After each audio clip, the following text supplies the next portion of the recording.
Bonjour, de retour avec vous encore une fois pour continuer sur notre série des cours de français 5e. Aujourd'hui, je vous ai présenté un nouveau thème, les homophones.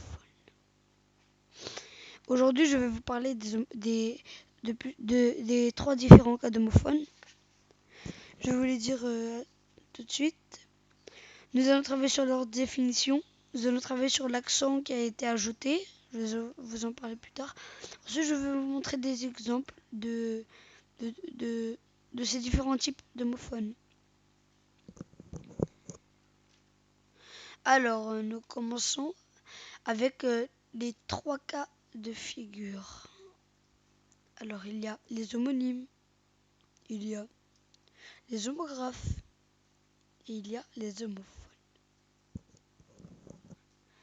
Alors, nous allons travailler sur leur définition.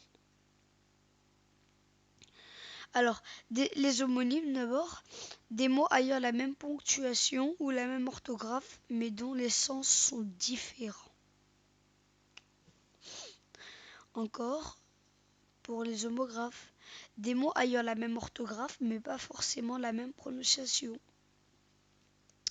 Et pour des homophones, des mots dont la ponctuation est identique, mais pas l'orthographe. Ce sont tous des sortes de petits jeux, ça s'inverse. Même prononciation, même orthographe, mais pas les mêmes sens. Ponctuation identique, mais pas l'orthographe. Même orthographe, mais pas la même prononciation. Ça peut mélanger, mais à force de le revoir, ça rentre. Alors maintenant, nous allons travailler sur l'accent. Dans l'histoire, il y a eu un accent qui s'est rajouté pour pouvoir distinguer deux homographes. Au cours de l'histoire de la langue, un accent a été volontairement ajouté pour que des homographes puissent être distingués. Alors, il y a le A et le D. Nous avons changé. Alors, A avec accent, c'est une préposition et A tout seul, c'est un verbe. Voilà pourquoi il ne faut pas les différencier parce que sinon, on peut faire des fautes juste avec ça. Et avec D aussi, on a mis ça pour des, par exemple des pour dire des choses, des objets. Et dès que tu seras arrivé, c'est écrit comme ça, D-E accent grave, S. Et n'oubliez pas le A aussi, faut pas mélanger entre le verbe et la préposition.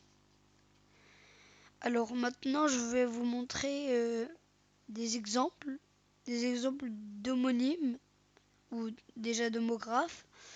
Par exemple, la façade du couvent est belle. Ou les poules couvent un œuf. Bah là, c'est des homographes, des mots ayant la même orthographe, mais pas forcément la même prononciation.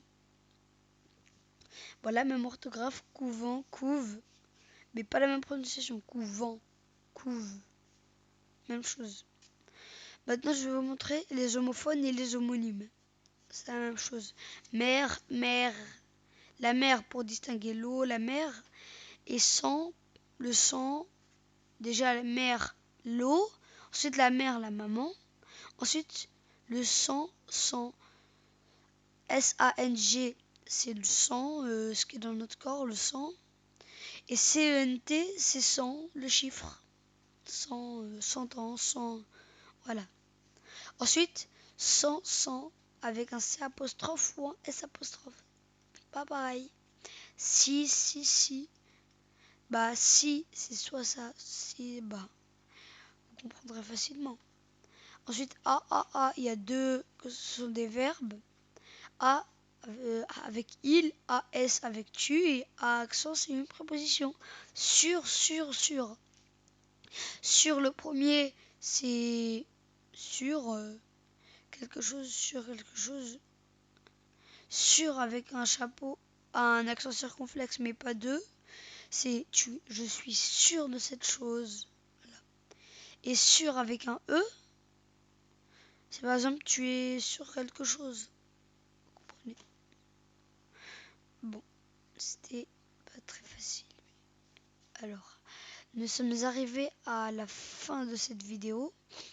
J'espère que vous l'avez appréciée. À vos commentaires. N'oubliez surtout pas de vous abonner à ma chaîne.